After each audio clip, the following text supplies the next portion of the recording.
In today's video, I'm going to build myself a body hammer to add to my growing collection of beating devices. Coming up.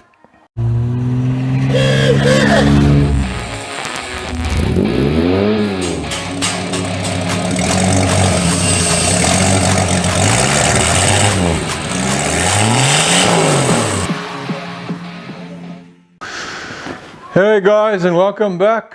And a special welcome to the new subscribers. Very happy to have you guys on board. I trust we'll have a long and interesting journey together. So if you don't know me, my name is Div de Villiers from Rat Rods for Africa. I run a tiny one-man shop out here in the middle of a forest where I realize rusty dreams. So I do own a few hammers and other beating devices.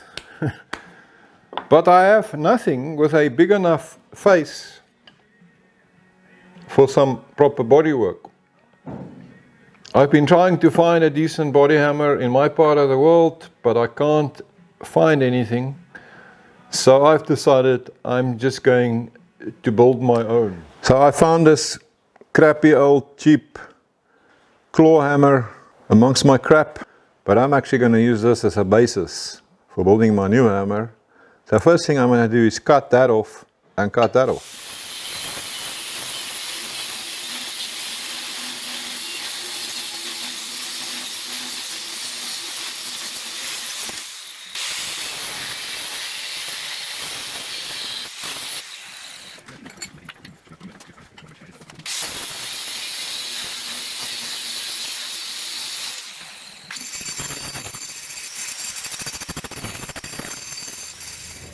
So when it comes to shaping the old hammerhead, I guess you can mess with it until you're sick of it, or you can mess with it until you're happy. But I'm going to stick with this for now as a rough basic shape.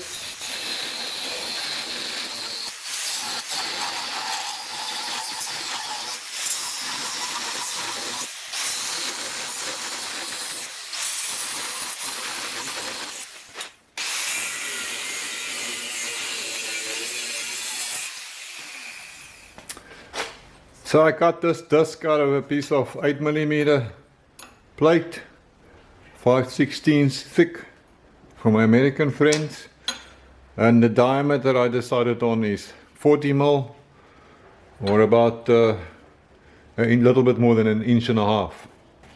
So the plan now is to weld it on there. Oh yes, I know some of you will say, but hang on, this is probably drop forged steel. This is mild steel, carbon content, hardness, etc. But I think it's going to work fine. I know it will weld. And remember, I'm only going to be using this for light sheet metal work.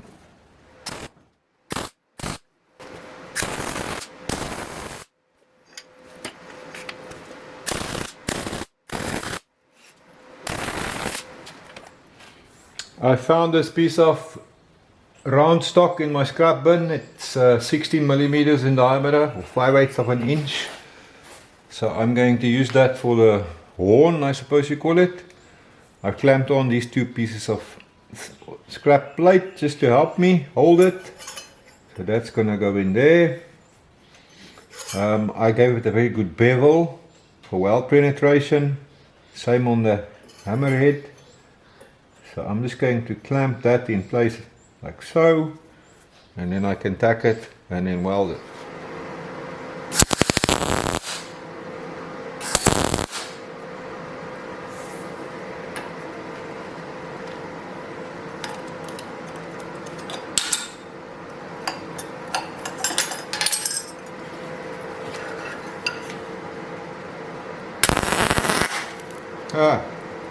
I forgot to put the gas on. Bam. So if you haven't seen it before, that's what the welding looks like without the gas. It's all bubbly and porous and yucky. Yeah, so I'm gonna have to just grind that out. And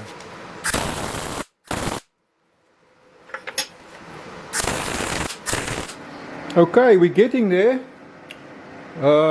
I haven't cut this old handle off yet. because it's currently providing a nice place for me to clamp everything, to hold on to the whole thing. So now, yes, I guess it's now grinder time. I'm going to spend some time with the grinder to clean up all the welds, shape the whole thing.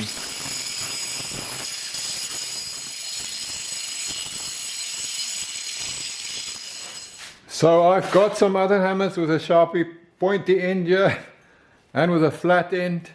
So I'm going to turn this one into a nice round dome shape. But of course you can put any shape on this side that you want.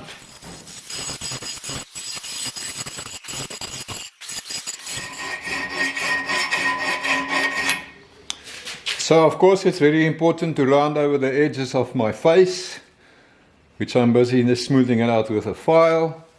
And then the more polished I can have this surface, the better, because whatever imperfections is on here will obviously be left on the material I'm working as well.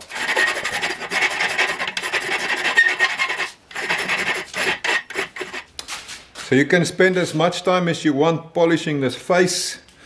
Depending on the tools you've got, you can do it by hand with progressively finer grades of sandpaper. Make a call as to how far you want to go. I'm just going to whack it with a random orbital sander and use progressively finer pieces of paper.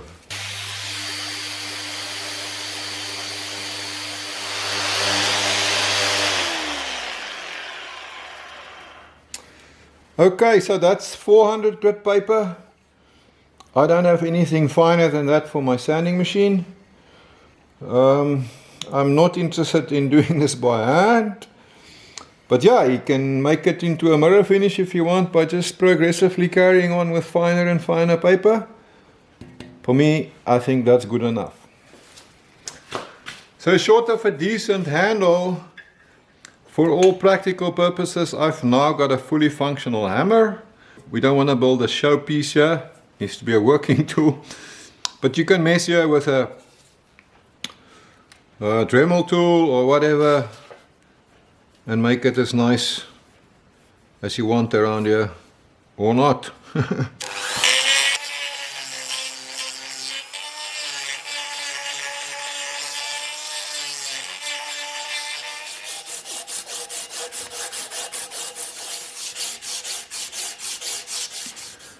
So I'm not that stressed about getting a perfect flawless mirror finish on the rest of the hammer. Like I said, that's only cosmetic. It's going to be a working tool. And yeah, as far as I'm concerned, life's too short to be spending so much time here. But what I do want is a better handle. This is rubbish. So I want to make a nice wooden handle. So I'm going to cut the hammer off right here now.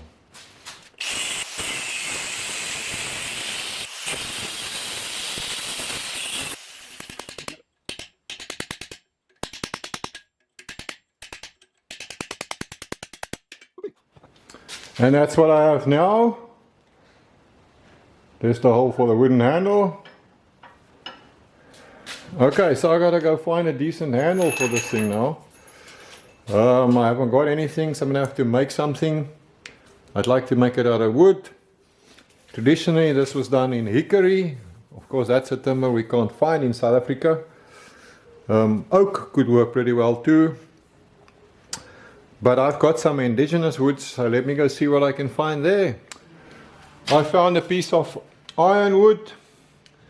In Afrikaans it's called eysterhout or wit eysterhout. It's very hard, it's very strong, it's very resilient. I'm going to give that a try. I'm not saying that anybody has to use it. There are many options. You just need a hardwood, long fiber. It's got some resilience.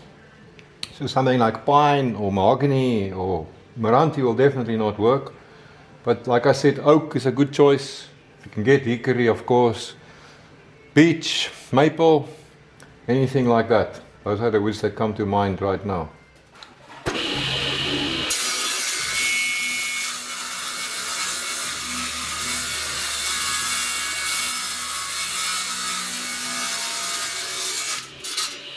That's what it looks like.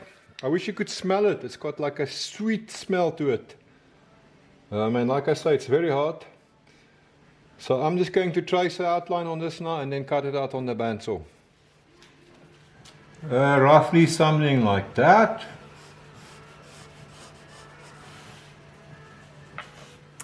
If you don't have a bandsaw, you can use a jigsaw as well.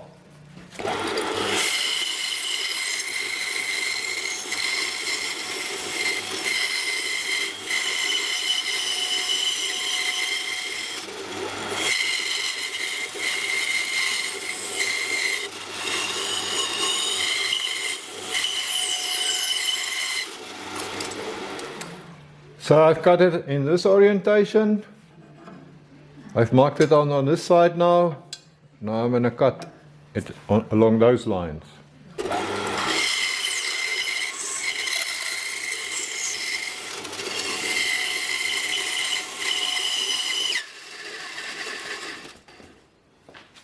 And at that point, the power tripped. I think it's load shedding.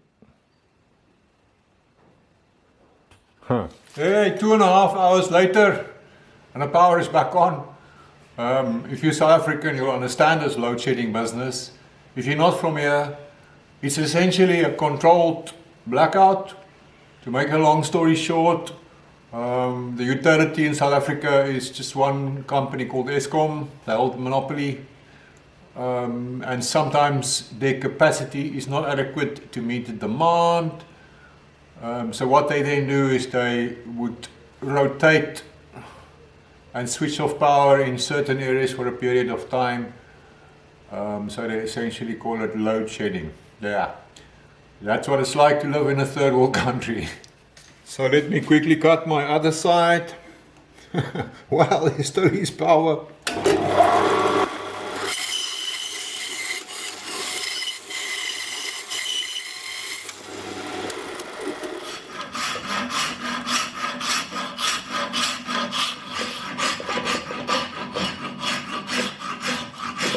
Yeah, so with my handle roughly shaped, I'm now sort of doing a trial and error or fit and try on the hammer head fitting over here. I want to fit as tight as possible. So I've shaped it to a slightly tapered shape here, and then I can whack it on. See where it fouls. Take off a little bit more and carry on like that.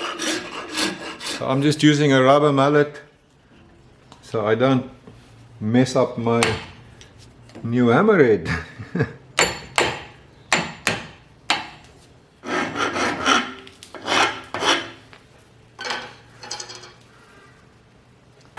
And I'm going to carry on like that until it's fully fitted and it actually sticks out on this side.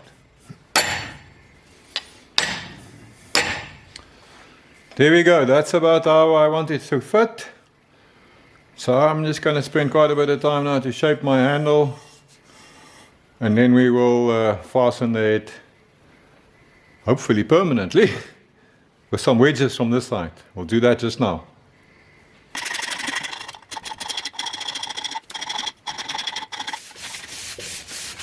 Yeah, so while sanding this handle, I was talking to myself. It's the best company I can find around here. And I said to myself, make this handle as nice as you can so that it feels great. With a little bit of luck, it's going to be spending a lot of time in your hands, and it's going to be with you for the rest of your life. So let's give it a nice finish. I need some wedges. But yeah, I suppose you can go buy them from a hardware shop. But the shop is far, and I can burn money or I can burn some sweat. So I'm just making them out of a bit of flat bar and grinding them and filing them to size.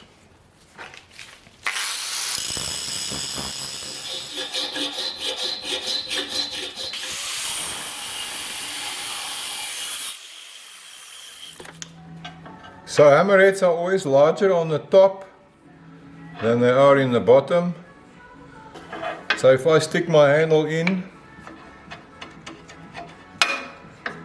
and I cut it in this case vertically and insert a wedge there. It will force the wood open and then lock the handle in place.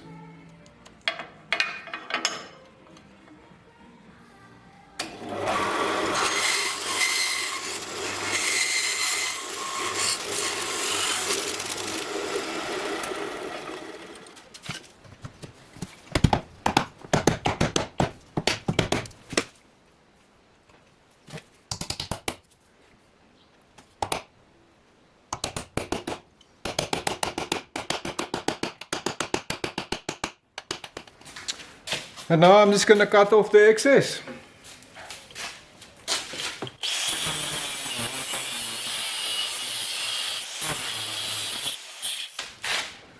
Some burnt wood and a bit of smoke, but now I can just grind this nicely.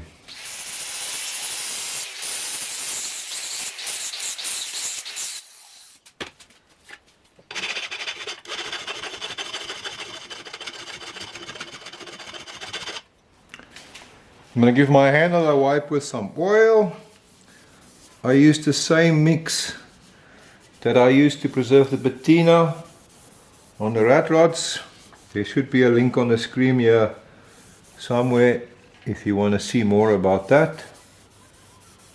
Now look at that, isn't that smart?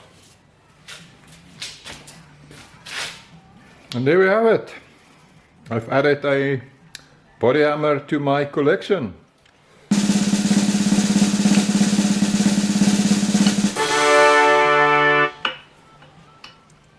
So I do think a small ball peen hammer will make a better head. This is going to work fine. I'm pretty happy with it, but I think this is preferable.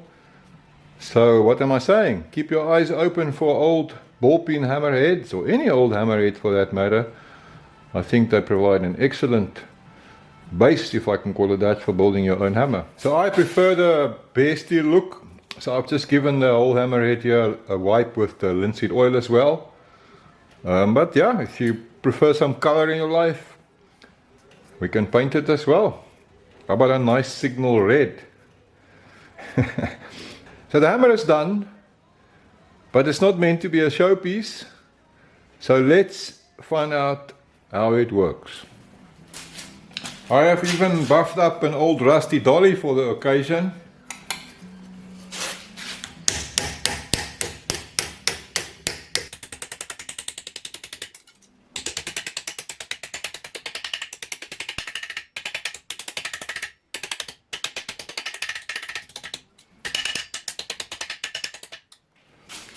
But my old anvil here doesn't have the same luck as that shiny dolly.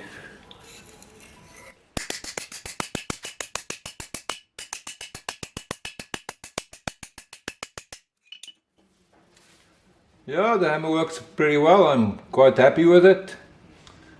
In fact, I'm thinking, yeah, it's working so well, I'm actually going to be building some more. I might actually even build one that's a little lighter and with some slightly different shapes as well. May the force be with you. Not Thor's hammer, but I'm a peaceful oak. Hey guys, thanks for watching, appreciate it. And I trust and hope that my hammer build has inspired some of you to try it and build your own hammer.